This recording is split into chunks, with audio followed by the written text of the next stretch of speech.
whenever you're ready. Okay, good morning, everybody. Happy Wednesday.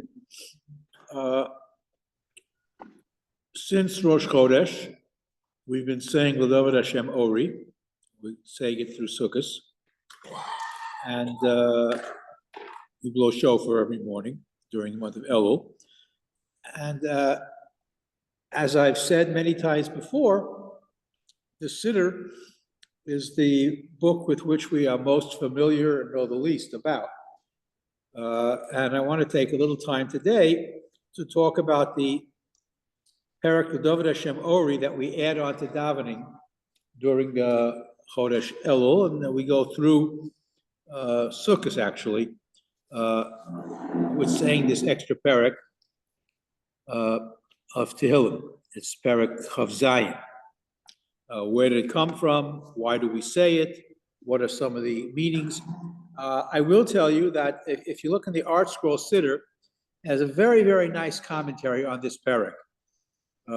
Explains the minhag, Hashem Ori on Rosh Hashanah, my light, Yishi, my salvation on Yom Kippur. And it goes on, Ki Yitzpaneni B'Sukkah, through Sukkot. So he gives a very nice explanation, almost line for line and word for word, on the Perek. It's based on a medrash. And by the way, as you mentioned, on Rosh Chodesh Elul, according to the medrash, Moshe Rabbeinu went up to Har Sinai to receive the second set of luchos, and he was there until Yom Kippur. And each day that he went up on the mountain, the shofar was blown to remind everybody that they'd have to maintain their spirit of tshuva during that period. And we maintain that tradition by blowing the shofar every morning from Elul until the day before Rosh Hashanah. And the only reason that we stopped before Rosh Hashanah one day before is just to distinguish between the minhag of blowing shofar versus the halacha of blowing shofar. What we do during Elul is a minhag. It's not halachic, but it's become part of our daily practice. The source for saying this is very old. It goes back to the Midrashim. Ori v'Yishi, as I mentioned, Ori, Rosh Hashanah, Yishi, Yom Kippur. Yitzpaneni B'Sukkah refers to Sukkot. And according to some Mefarshim,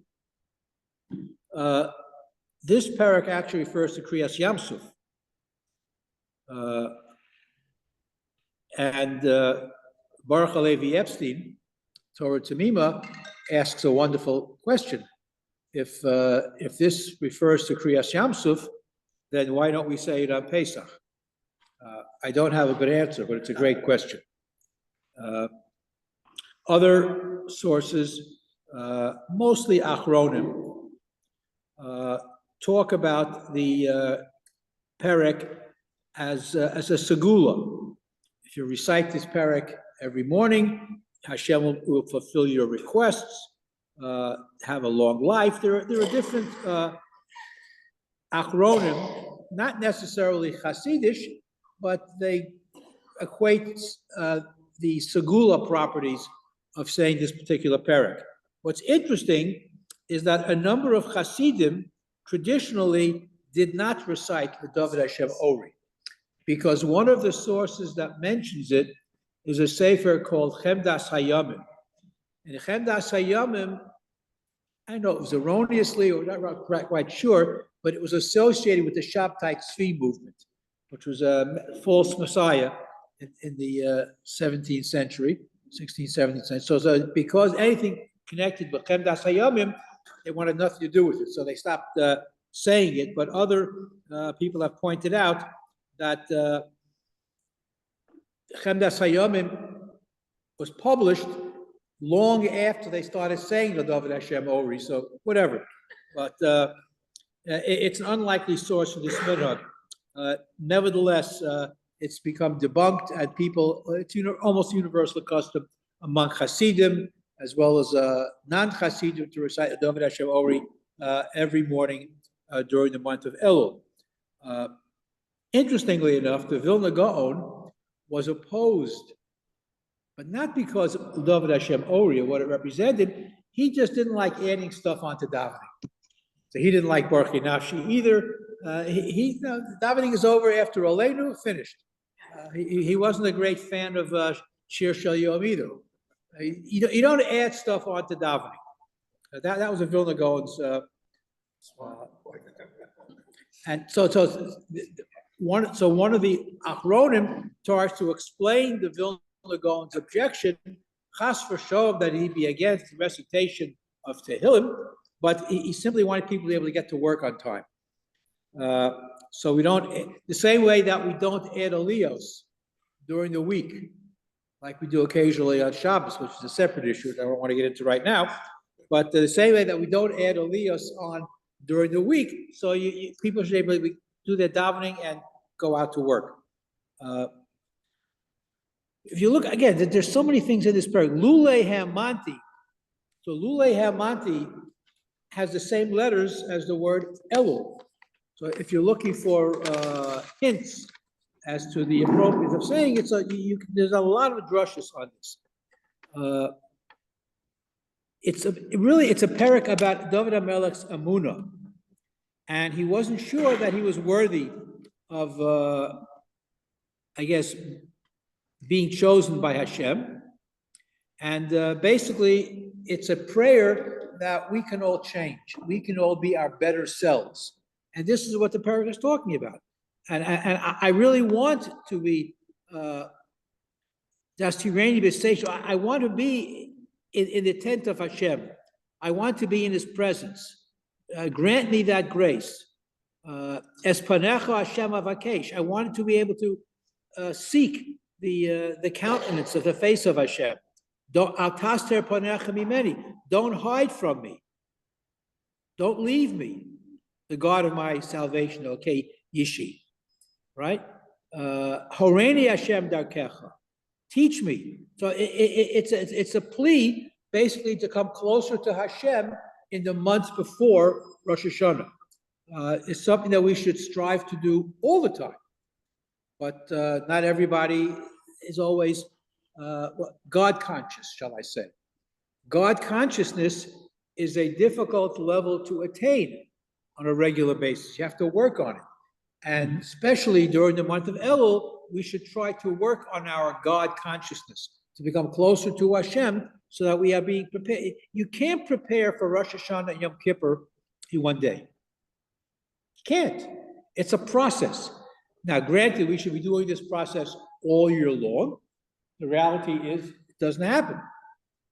But at least a month before Rosh Hashanah, we should engage in this process.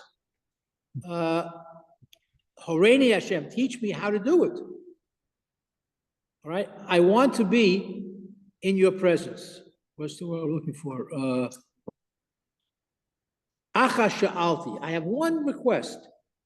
Also, shifti beveis Hashem. I would love to be able to do this. Kol yemei chayai. Ulevaker beheichalo. Interesting choice. What does levaker mean? To visit.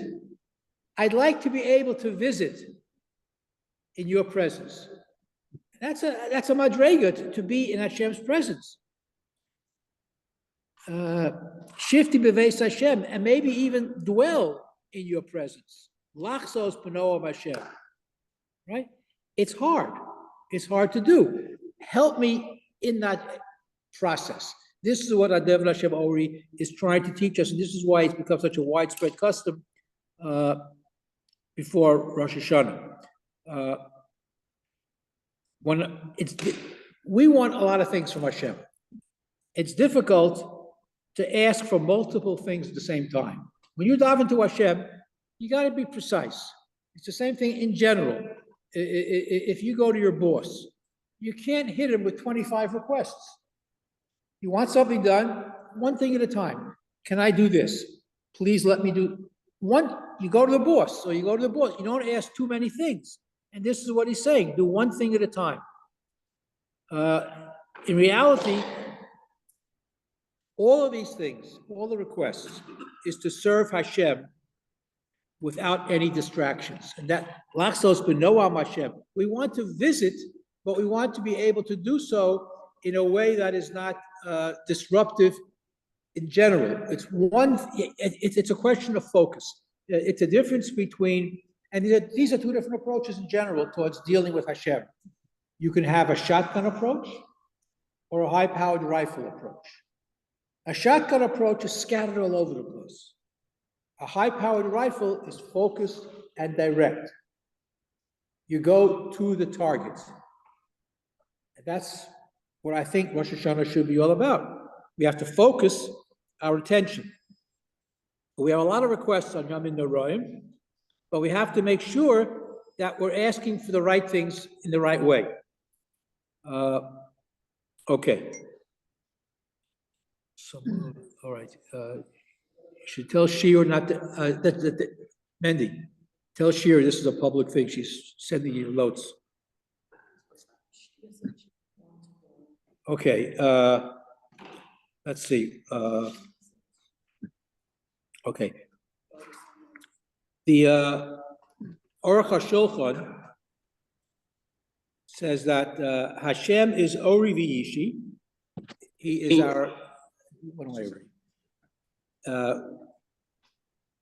We're afraid about our physical needs. And what David HaMelech is saying is don't be afraid. The ideal is to develop a relationship with HaKadosh Baruch Hu. And that's difficult to do. And you can't do it on the spur of the moment. It's a process. That's why you have a month of saying, L'David Hashem Ori V'Yishi. If Hashem is truly Ori, our light and our salvation, then we have to develop that relationship and we have to work on it. And this is what the Aruch HaShulchan, it tells us. If we develop this relationship, then the relationship itself will carry us to where we have to go. Okay.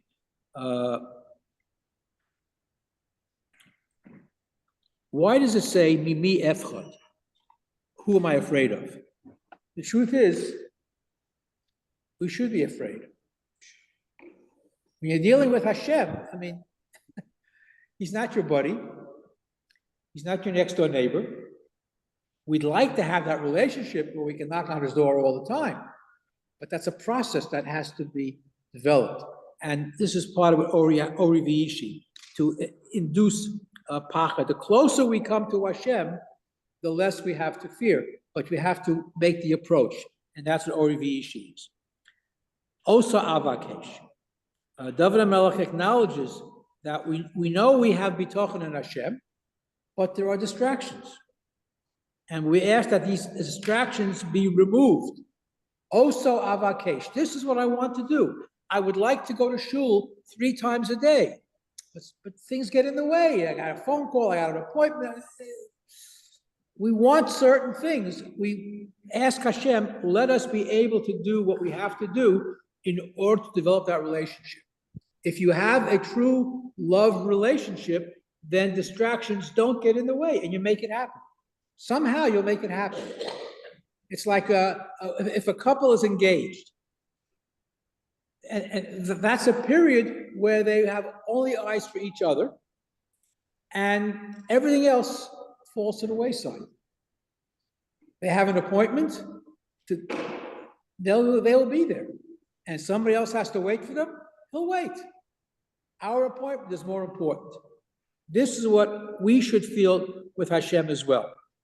The Radak points this out. Rabbi Yonasan Eibeshitz makes an interesting observation. He tries to explain the difference between she'ela and bakasha. Achas sha'alti me'es Hashem. A she'ela is something that you ask that is time limited. When you borrow something, for example, it's called she'ela. You're returning it after a while. A bakasha is something that is much more permanent. It's not a temporary type of thing. And he makes a diuk between she'ela and bakasha. Acha sha'alti, I'm asking for something, but really what I want to do is to be a mavakesh, a seeker. Chazak v'yameis libecha v'kavei el Hashem. We need the courage to be able to develop that relationship. Other Mefarshim talk about the difference between she'ela and bakasha. Again, a little diukim. When David HaMelech was younger, he learned Torah because he enjoyed it. When he became older, he says that his connection to Hashem is integral to his life, to life itself. She'ela aka sha'alti, past tense. This is what I did, what I wanted when I was younger. Osa avakesh. But now that I'm older, I understand that there's a difference in what's important, prioritizing what your relationship needs are. Again, it's all about building this relationship. And the Meiri points out this is all covered Shamayim. Bakshu Panai, he says, not because David HaMelech is looking for kavod, but he wants to inspire other people to seek Hashem. And finally, that it says the ending is very, very important. And again, I encourage you, read the Art Scroll Perush line by line, so that you can appreciate saying this part, because you're saying it twice a day. You're saying it every morning, you're saying it every evening. It's important to know what you're saying, at least for this one parak. At the end, we repeat a verse. Kavei al Hashem, chazak v'yametz libecha, v'kavei al Hashem. Why is it repeated? Kavei al Hashem. So, the Gera Rebbe, first Gera Rebbe, says that it's repeated because David HaMelech is teaching us that if we daven and we aren't answered right away, try harder. Don't give up. Hashem wants us to work at it. Kavei el Hashem chazak v'yametz libech. V'kavei el Hashem, do it again. Nachamol, nachamol. Hashem always listens and answers to our prayers. He doesn't always say yes. But nevertheless, it's our obligation to keep on asking and keep on trying. So, and that's why it's repeated. Kavei el Hashem, chazak v'yametz v'kavei el Hashem. Hope, pray that Hashem is listening to us. If you wanted to summarize the David Hashem Ori, it's about building a more permanent relationship with HaKadosh Baruch Hu. To build that, any relationship worth having takes effort to build and create.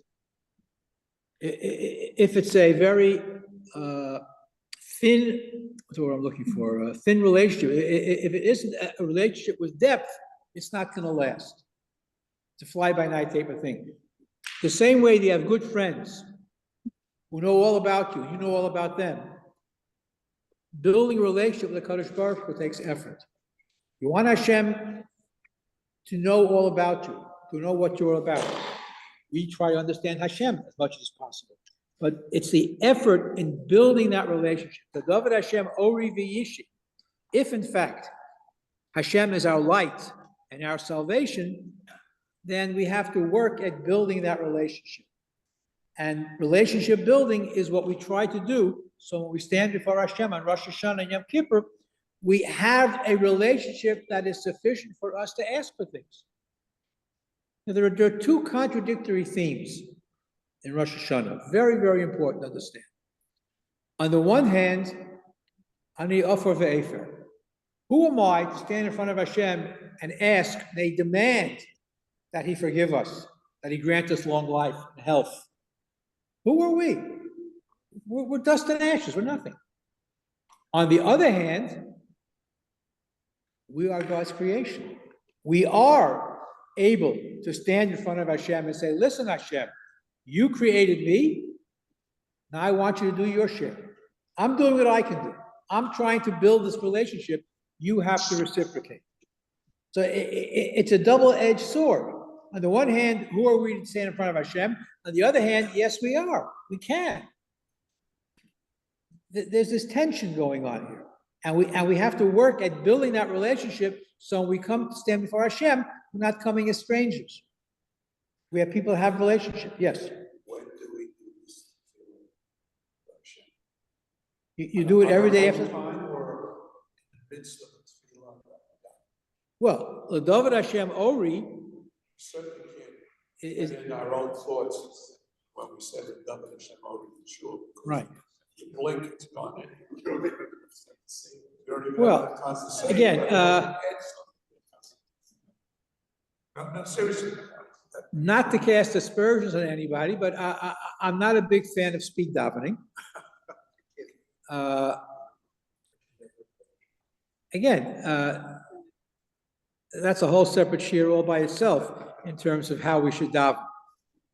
So that always bothers me anyway, but just even if it's not a speed davening, it's a slower davening, how much of a tefillah can you actually get in while you're saying that? It's the intention to get the tefillah in the midst of the paragraph or later in the day or some other time. All right, so there are different approaches to that. There are many individuals who daven psukei de zimra at home before they come to shul. And they only daven with the tzibur starting at Baruch Hu, in order not to be able to rush to daven slowly. Why do we wait for the rabbi to say Shema? We should all be saying it as slowly as he's saying it. Shemona Esrei, the same thing. People have to go to work, people are in a rush, but if you understand what davening is all about, if you understand that you're omed lifnei Hashem, how do you rush those things? For example, if you had an appointment with King Charles, Queen Elizabeth, or a royalty of any sort, and you were scheduled to meet with the royalty at 3 o'clock in the afternoon, you'd be there by 2:30 easily. And if for some reason the king or queen was late, you would wait because you're standing in the presence of royalty. Okay? There's a certain dignity associated with that position, and that we respond to that.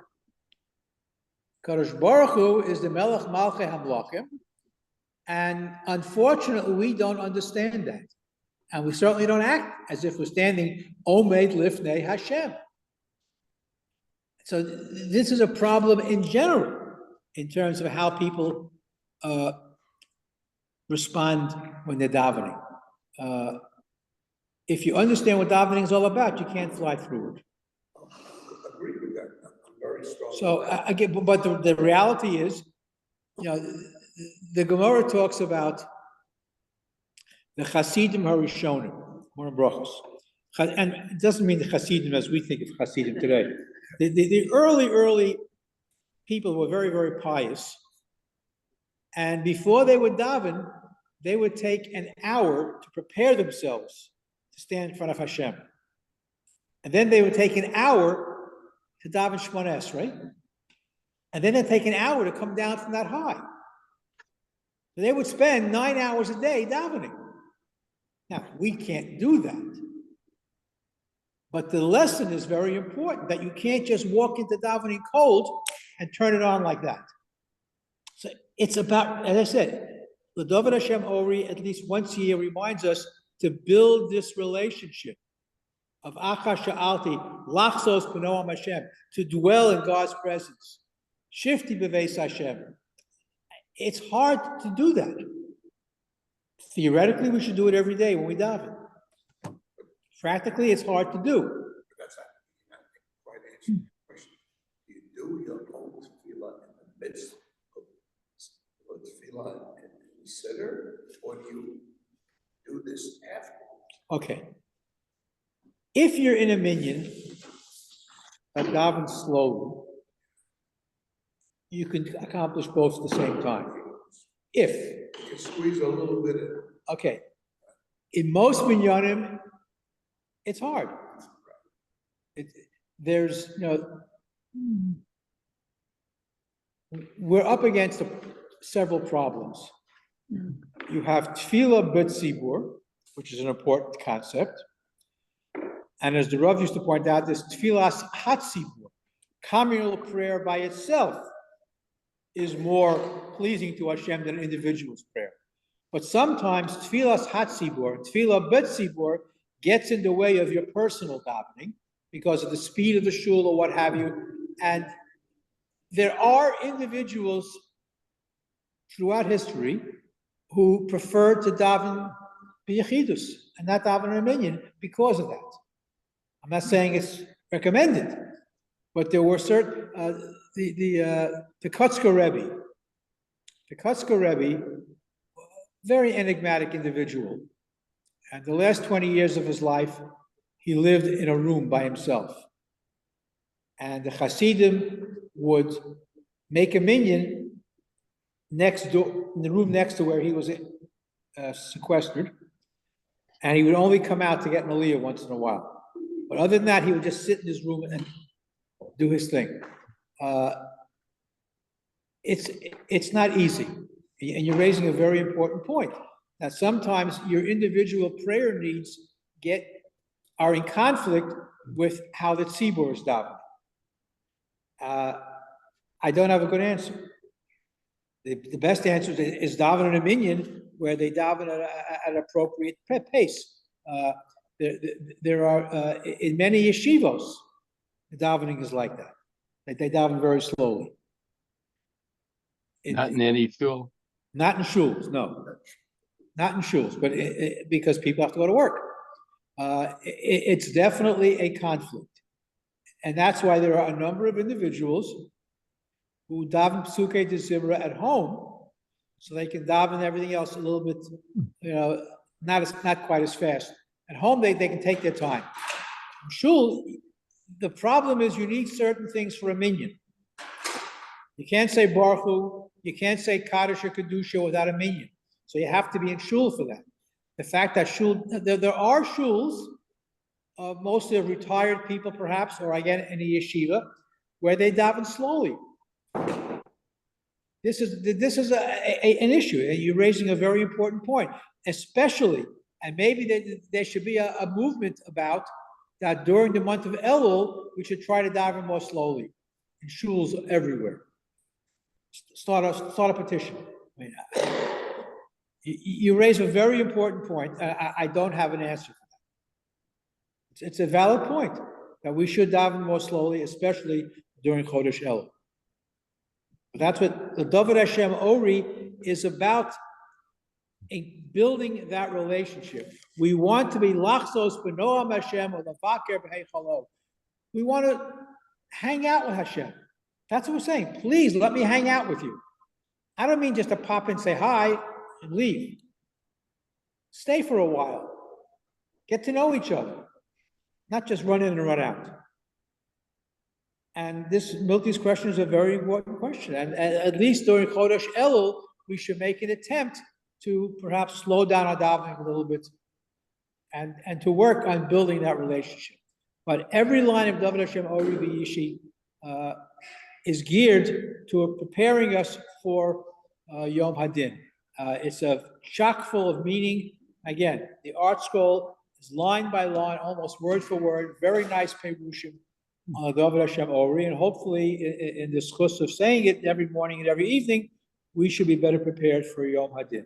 You know, And keep in mind that today is 9/11.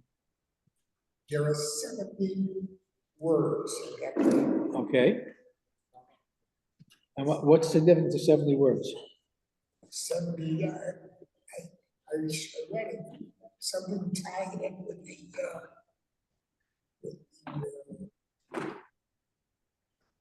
charges, 70.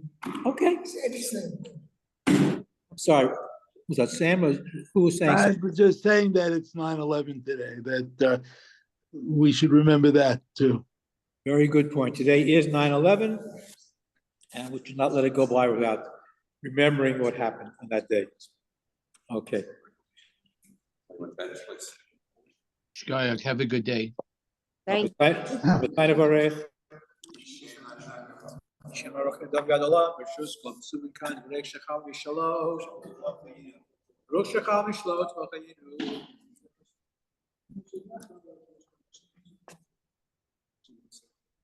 Hashem,